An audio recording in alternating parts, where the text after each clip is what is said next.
Ano niluto mahal? Meron tayong giniling, meron tayong bawang, meron tayong hipon, tapos may Nestle Queen, may gatas, meron siya dito yung dinidiktik ng ulo ng hipon, pampalasa. Anong tawag dito sa luto mo? Ewan? Hindi mo alam? Luluto, hindi niya alam kung anong tawag. Experiment niya daw to, pagpasok ng 2025. Pero sigurado masarap to. Seafood eh, hipon. Paborito niya kasi yung hipon. Pasta. Eh, nahilig yan. May bisita kami. Ano yan? Oh. Oh, ew. Nababahuan siya sa amoy ng hipon, mahal. Ew daw. Ew. Ayan oh, ew daw oh. Oh. Ew. Oh, ew daw. Ew. Kaya na, nilagay niya na yung ano, pinagtatasan niya ng ulo ng hipon. Galing, di ba? Instead na tapon yung ulo. Ginawa ni Mrs.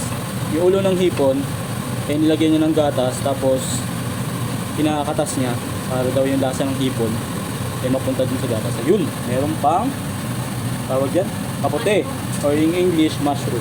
Ano nyo naman itsura pa lang, diba? Sarap yan.